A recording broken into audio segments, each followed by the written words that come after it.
Sir, आज इथे उपस्थित सगळेच मान्यवर तसेच या पुणे नाशिक रेल्वे प्रकल्पाबद्दल आंदोलन करण्यासाठी उपस्थित एकूण एक आंदोलक आपल्या सगळ्यांचाच या कार्यक्रमात आपल्याला उपस्थित बघून आनंद होत आहे।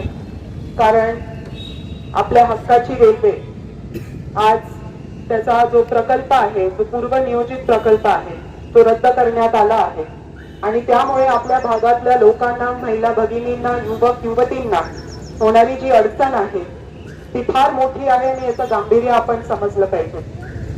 आपण सगळेच आज अतिशय दुखावलो आहोत आणि म्हणून हा रद्द झालेला प्रकल्प याचा विरोध करण्यासाठी इथे सगळे मोठ्या संख्येत उपस्थित आहे। हा सर्वपक्षीय खरं तर आंदोलन आहे आणि याच्यात उपस्थित सगळ्याच राजकीय नेत्यांचं स्वागत आहे। आपण जर एकत्रित आलो तरच एका चांगल्या पद्धतीने आपल्या हक्काची रेल्वे याची मागणी आपण देशापर्यंत एकदम थेट दिल्लीपर्यंत नेऊ शकू।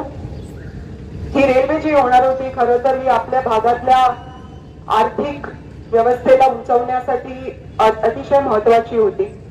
पुणे, नाशिक, मुंबई हा एक व्यवहारासाठी आर्थिकदृष्ट्या एक गोल्डन ट्रायंगल समजले जातो आणि इथे सेमी हाय स्पीड रेल्वे बनणार होती, ज्याच्याने आपल्या नाशिक आणि पुणेच्या मधला जो प्रवासाचा अंतर आहे तो फक्त 45 मिनिटावर येणार होता।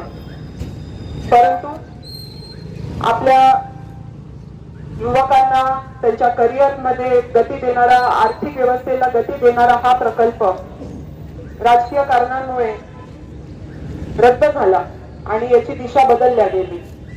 JMRTचं कारण देऊन ही रेल्वे कॅन्सल झाली।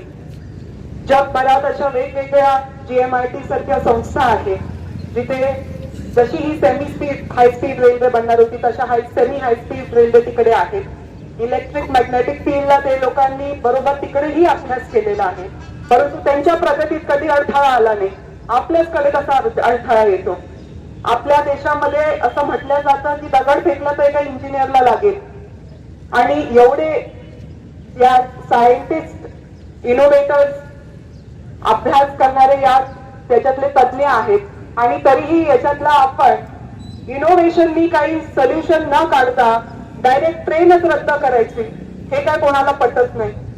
आज इथे एवढे थोर ज्येष्ठ मंडळी पण बसले आहे, त्यांनाही वाटतं की आपल्या तालुक्यासाठी आपला जो कनेक्टिव्हिटीचा प्रॉब्लेम आहे तो तुम्ही जास्त नीट सगळ्यांनी डोळ्यांनी पाहिलाय। 30 वर्षापर्यंत कसा आपला तालुका होता, साधी रस्ते सुद्धा नव्हते नीट आणि जो आपला मावळातला भाग आहे तिथे पोचायला सुद्धा किती आपल्याला अडचण व्हायची। आज त्याच्यातनं इथपर्यंत आपण आलो आहोत, तरी ही जी गरज आपल्याला ट्रेनची आहे, रेल्वे लाईनची आहे, त्याची कमी तेच पुरी करू शकते। आणि आज इतक्या मोठ्या परिसराला रेल्वे तुम्ही नाकारून इतक्या लोकांवर अन्याय होतोय, इतक्या मोठ्या संख्येत इथे युवक युवती आहेत जे कामानिमित्त पुण्याला, नाशिकला, संगमनेरला या परिसरातल्या मोठ्या मोठ्या शहरांमध्ये जाऊन काम करतात आणि ही रेल्वे खरं तर या मुला मुलींसाठी, त्यांच्या परिवारासाठी एक जीवनदान झाली असते, मात्र ती आता रद्द झाली आहे। तरीही आपण सगळे जर एकजुटीने आलो, याचा विरोध केला, याची मागणी अशीच ठेवली तर याच्यातनं काही निष्पन्न होईल असा आम्हाला विश्वास आहे।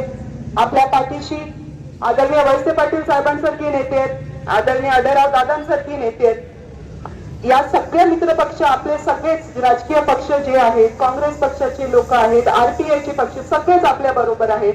त्याच्यात राजकारण काही नाही, आपण सगळेच या भूमीचे आहोत। आपल्याला सगळ्यांनाच एकमेकांचं इकडे उज्ज्वल भविष्य बघायचं, येत्या पिढीचं उज्ज्वल भविष्य आपल्याला बघायचं आहे आणि यासाठी सगळेच एकत्रित आले आहेत। मग याच्यात विरोधक कोणी नसतो आणि अजून कोण काही नसतो, सगळ्यांनी एकत्र येऊन आपण आपल्या मुलांसाठी, आपल्या भविष्यासाठी, आपल्या तालुक्यासाठी, परिसरासाठी ही मागणी इथे ठेवली पाहिजे। आणि मला आनंद वाटतोय तुम्हाला सगळ्यांना इथे बघून, आपल्या सगळ्यांचा आवाज दिल्लीपर्यंत पोहोचलाच पाहिजे।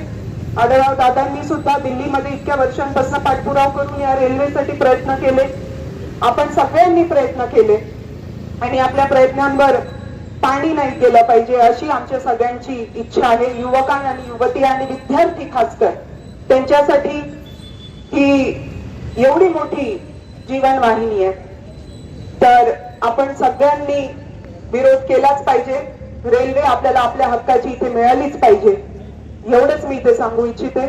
धन्यवाद.